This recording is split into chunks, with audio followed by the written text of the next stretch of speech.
Thank you for that wonderful introduction, Brett. I really appreciate it. Hi, everyone. My name is Mark Daniels, as all of you know. Thank you for coming to my presentation. Today, I'll be telling you all about my project regarding states management actions and plans in the United States for chronic wasting disease. So this is going to be our table of context. It's kind of going to be our roadmap for the entirety of this presentation. We're going to roll through an introduction where I give you some background on chronic wasting disease, the impacts of it, some historical background, going into the background. Then we're going to get onto the methodology of how I decided to work with my project partners on our project and get everything going with that. From there, we're going to roll to results and talk a little bit about some of my personal findings.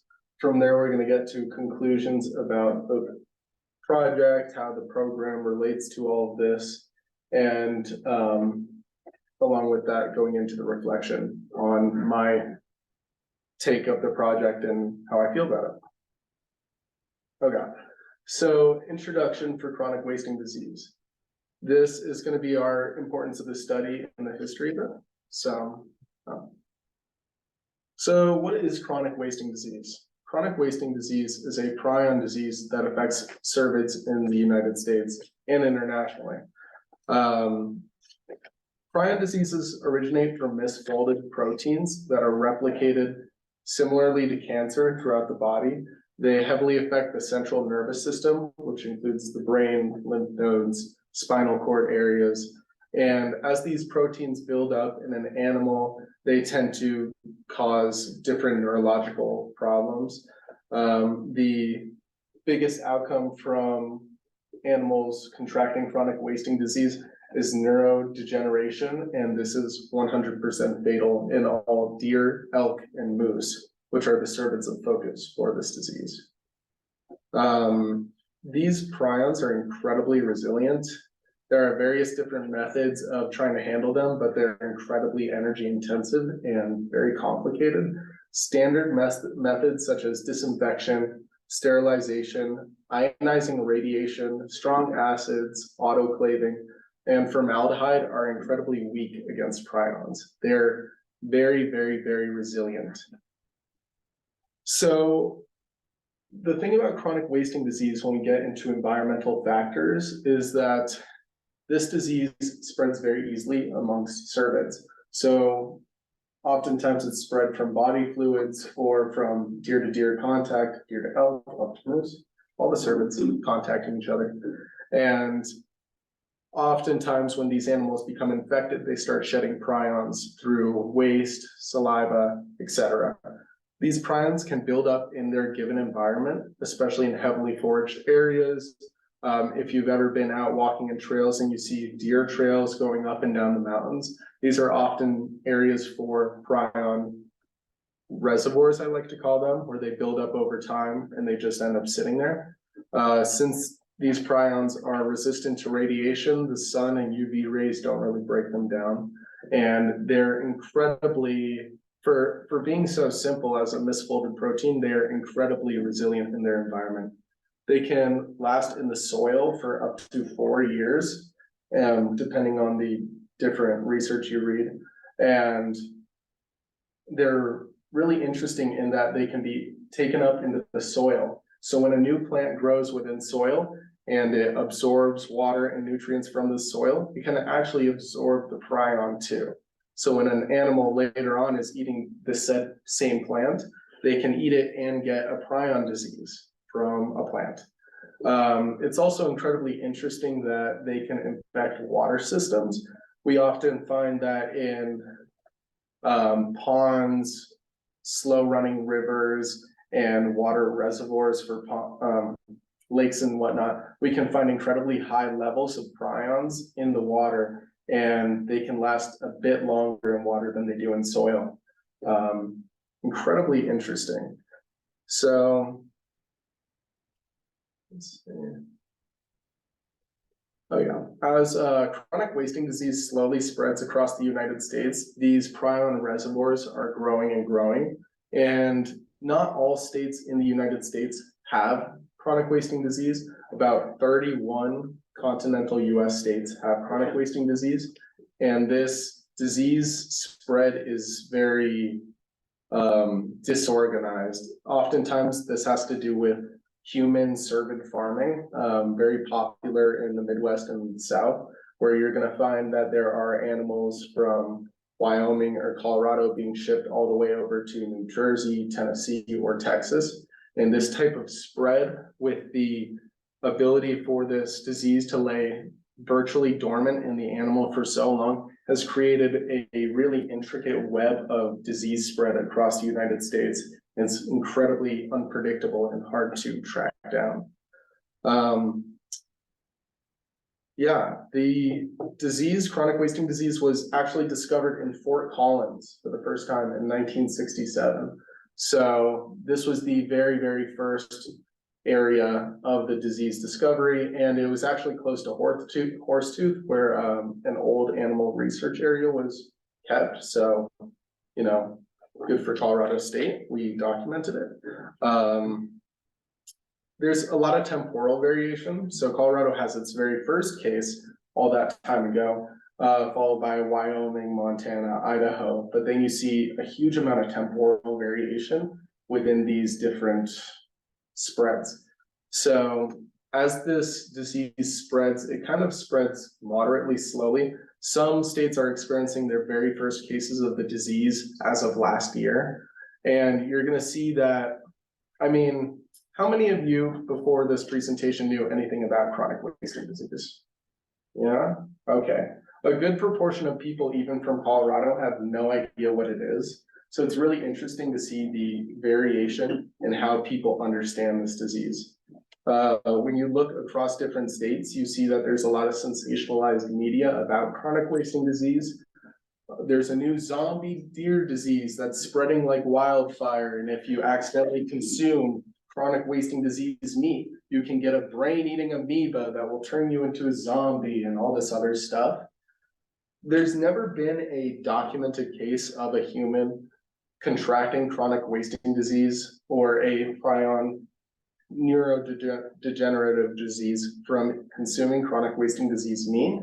However, that does not equate to consuming this meat being safe whatsoever. The USDA recommends that if you do consume cervid, or if you do obtain cervid meat, to have it tested for chronic wasting disease, and if it is positive for chronic wasting disease, to properly dispose of it. We're going to get into the disposal methods later.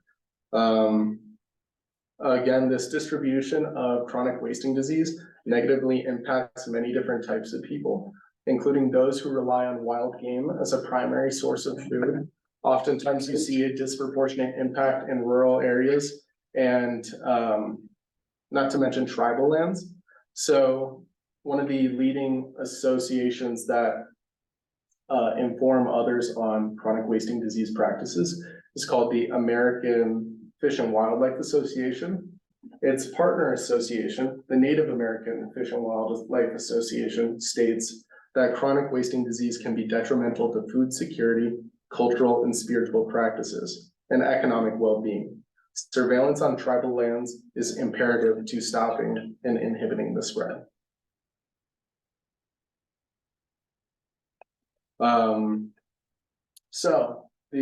I already discussed a little bit about how it was discovered in Fort Collins.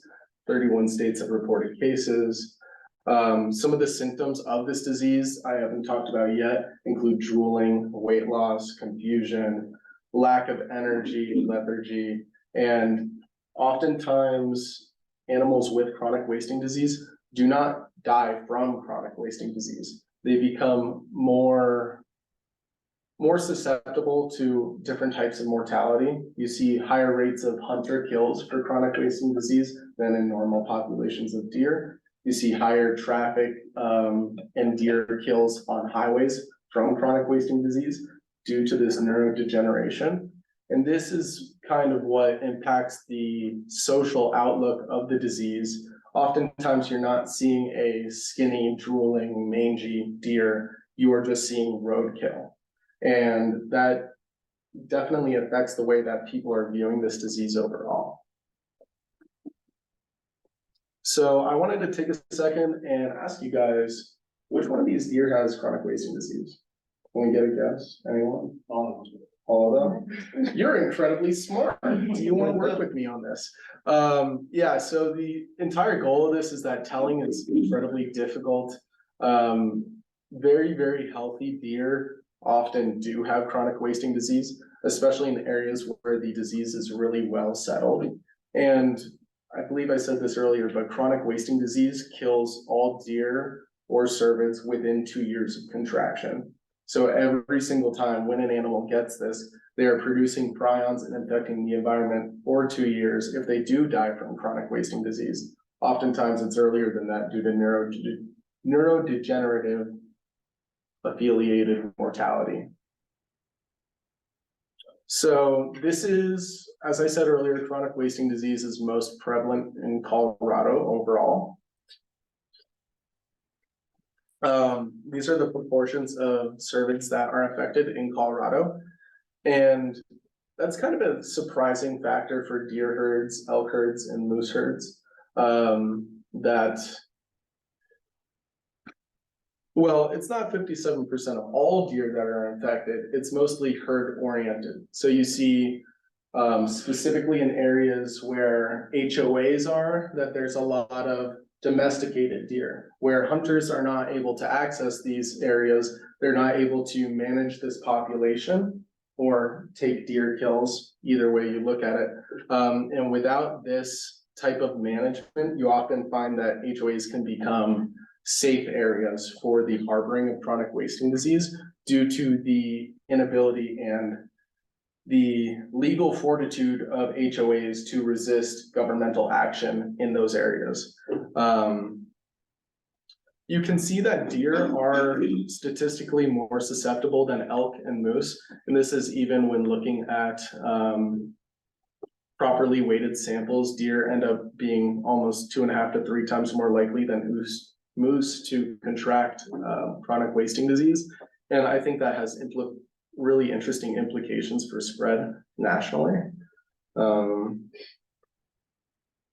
So let's get on to testing of chronic wasting disease.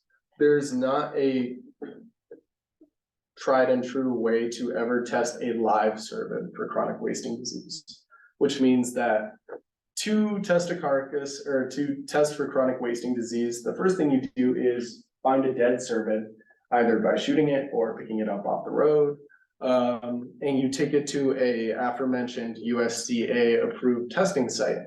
And at this testing site, this gets a little grisly, they take the deer and they cut the head off where there's 2 lymph nodes behind the ears closer to the brain. And those are what create a lot of the primal lymph tissue for the entire central nervous system. They're going to take out those lymph nodes, look at them under a microscope, and see whether or not prion and neurodegeneration is evident within the deer. And that's how you're testing. It's kind of intensive and it can't be done at home. Oftentimes state agencies have a regulated or mandated deal with taxidermists or meat processors that they have to clean the deer and take off the meat in a specific way so that they maintain a lot of the different flesh and send it to USDA sanctioned facilities, all the while holding all this different type of meat in freezers, which is pretty energy intensive. It's time intensive. Hunters often have different complications from having to go through with this type of required testing. And I think we'll get onto that a little bit later. Okay, so there are lots of different impacts from chronic wasting disease. We talked a little bit earlier with the NAFWA, Native American Fish and Wildlife Association, on the food structure and cervid population impacts. But to get a little more in depth with that, cervid populations are often disproportionately affected by chronic wasting disease. You'll see some herds in Colorado have it and some herds do not. So there's a hard variation with how that is spread. And with this, you see that there are certain types of individuals in cervid herds that are more susceptible. Typically males, they have their own behaviors that they like to go out and do individually. They're more social and tend to go further distances, interacting with different types of herds more frequently. So when we get to targeted management strategies in really specific instances, you find that hunters are allowed to take more button bucks, which is a small deer, very, very tiny antlers that looks like buttons, but they're targeting these bucks so that they have less interaction between the females of the herds. The females can keep the population going in a much more proper food structure than the males can, for obvious reasons. So with that impact, you end up disproportionately affecting the population of certain areas rather than others, and that can disproportionately affect different communities rather than others. I talked a little bit earlier about the regulations regarding how chronic wasting disease is tested and some of the stuff that has to do with that. It has been found that hunter relations with their local government agencies and wildlife agencies is crucial to maintaining a powerful tool of handling chronic wasting disease. Most state agencies and federal agencies have neither have the budget nor the time to actively assess and handle chronic wasting disease in ways that maintain smaller and less spreading amounts of chronic wasting disease. They often rely on hunter tags by giving out extra types of tags, depending on if your deer ends up with chronic wasting disease. They recognize you can't use the meat. They recognize that you're hunting in a chronic wasting disease area, and that you can do more impact by going out and trying again to get your deer kill for that season than they could if they just set up a bait and feed operation targeting indiscriminate culling.